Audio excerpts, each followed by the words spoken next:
कहानी आनंदपुर की है। आनंदपुर के एक छोटे से गांव में अशोक और उसकी पत्नी सुनंदा रहती थी। सुनंदा गर्भवती थी और जल्द ही वो एक बच्चे को जन्म देने वाली थी। मुझे तो बेटी ही चाहिए। हाँ, मुझे भी। एक महीने बाद सुनंदा ने एक बच्ची को जन्म दिया, पर उसे देखते ही उसे चेहरे का रंग उड़ गया। अशोक और सुनंदा दोनों रंग से गोरे थे, पर उनकी बेटी काली थी। समझ नहीं आ रहा ये काली कैसे पैदा हुई। अब रंग का क्या है, रंग तो भगवान की देन है। जैसी भी है तो ये हमारी ही बेटी ना। मेरे कितने अरमान थे कि मेरी बेटी होगी तो वो कितनी खूबसूरत होगी, पर पता नहीं मैंने भगवान का क्या बिगाड़ा था जो उन्होंने मुझे ये काली बेटी दे दी। अब बस भी करो, बच्ची के रंग के लिए भगवान को मत कोसो। जैसी भी है ये हमारी बेटी है, मेरी प्यारी बेटी, और आज से इसका नाम पद्मा है। अशोक को रंग से कोई ऐतराज नहीं था, पर सुनंदा को काला रंग बिल्कुल पसंद नहीं था। बचपन से ही सुनंदा पद्मा को पसंद नहीं करती थी। माँ, मुझे वो सफेद रंग का फ्रॉक चाहिए। किस लिए? तू है इतनी काली और तुझे सफेद फ्रॉक क्यों चाहिए? वो सफेद फ्रॉक पहन के तो और काली लगेगी। सुनंदा, अब बस भी करो। वो काली है, इसमें उसकी क्या गलती है? सारी गलती तो मेरी ही है ना, जो मैं इसकी माँ हूँ। सुनंदा की ये बातें सुनकर पद्मा रो पड़ती है।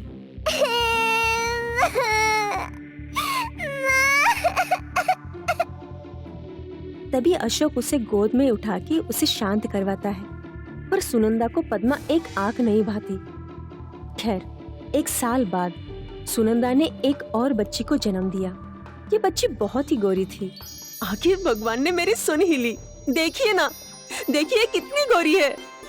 ये सब तो ठीक है, पर अब तुम दोनों बच्चों में रंग की वजह से भेदभाव मत करना। आप तो ऐसे बोल रहे हैं जैसे मैं पद्मा की सौतेली माँ हूँ। मेरा बोलने का ये मतलब नहीं था। मैं सब समझती हूँ। तुमसे तो बात करना ही बेकार है। अशोक ने बच्ची को उठाया। अरे रे रे मेरी लाडली, रो मत, रो मत। लाइए, मुझे दीजिए। ये मेरी लाडली और इसका नाम भी मैं ही रखूंगी। और ये बहुत गोरी है, इसके लिए इसका नाम गौरी। अच्छा नाम है। गौरी के जन्म के बाद सुनंदा ने पद्मा पर ध्यान देना ही छोड़ दिया। वो बेचारी बच्ची कोने में बैठकर रो रही थी।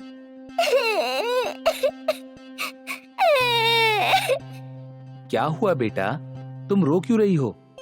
माँ ने मुझे डांटा। कोई बात नहीं। अच्छा ये बताओ, तुमने खाना खाया या नहीं?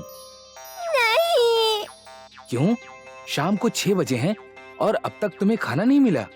माँ ने कहा था कि वो गौरी को सुलाने के बाद खाना देगी, पर अब तक वो नहीं आई। अशोक समझ गया था कि सुनंदा गौरी और पद्मा में भेदभाव करने लगी है। इस पागल औरत को समझाकर कुछ नहीं होगा। मुझे खुद ही पद्मा का ख्याल रखना होगा।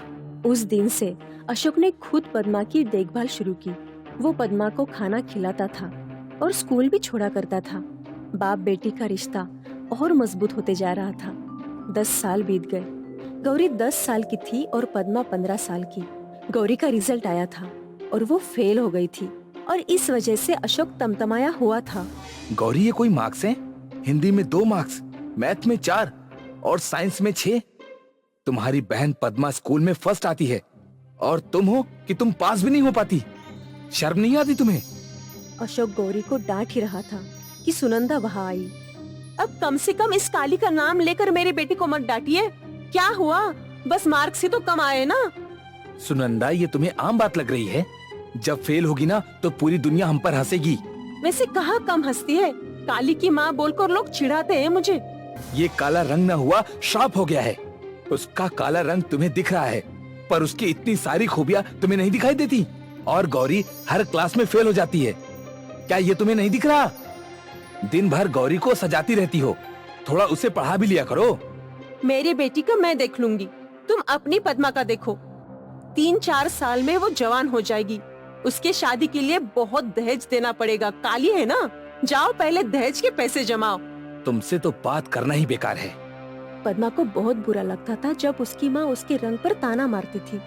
सिर्फ उसकी माँ ही नहीं, बल्कि गांव वाले भी उसे काली काली चिढ़ाया करते थे।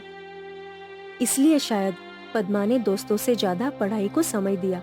वो अपने गांव की सबसे समझदार पढ़ाकू लड़की थी। 10वीं में उसने पूरे जिले को टॉप किया था। इस दिन अशोक बहुत खुश था। उसका सीना गर्व से चौड़ा हो गया। कुछ साल और बीत गए। पद्मा आईएएस की तैयारी कर रही थी।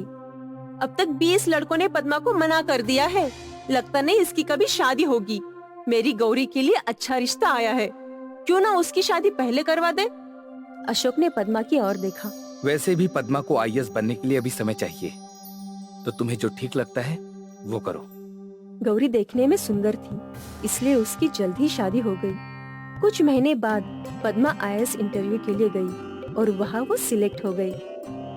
वो खुशी खुशी घर पहुँची तो वहाँ गौरी आई हुई थी। क्या हुआ?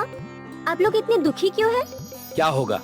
तेरी बहन गौरी को सजने संवरने के अलावा कुछ आता है क्या? सास ने काम करने को बोला होगा तो इस महारानी ने बिना सोचे समझे झगड़ा कर लिया होगा, इसीलिए इसकी सास ने इसे वापस मायके भेज दिया। अच्छा, तू ये सब छोड़ और ये बता कि तेरा इंटरव्यू कैसा था? मेरा सिलेक्शन हो गया और जल्दी मैं इस एरिया की कलेक्टर बनूंगी। सच्ची? अब मेरी आईएएस बेटी से शादी करने के लिए रिश्तों की लाइन लग जाएगी। आज सुनंदा भी खुश थी। सुनंदा शर्मिंदा थी। एक और उसकी गोरी बेटी गौरी थी, जिससे ससुराल वालों ने निकाल दिया था, और एक और उसकी काली बेटी जिसने पूरे परिवार की इज्जत बढ़ाई थी। आज सुनंदा को समझ आ गया कि रंग में कुछ नहीं रहता। इंसान की असली काबिलियत उसके गुणों से होती है। अब जब पद्मा अपनी लाल बत्ती की गाड़ी से आती थी तो अशोक और सुनंदा दोनों गर्व से उसे देखा करते थे। काश मैंने गौरी को भी पद्मा की तरह पाला होता तो आज वो मायके नहीं लौटती। कोई बात नहीं, वो समझदार है, धीरे धीरे सुधर जाएगी। कुछ महीनों बाद पद्मा के लिए एक पुलिस ऑफिसर का रिश्ता आया। पद्मा को लड़का पसंद था और इसीलिए पद्मा और उस लड़के की शादी बड़ी धूमधाम से की गई। पद्मा भले ही काली थी, पर कोई उसे उफ तक नहीं बोल सकता था। आखिर वो उस शहर की कलेक्टर थी। पद्मा ने अपनी मेहनत से अपनी किस्मत लिखी। कौन कहता है कि काली बेटियों की शादी नहीं होती?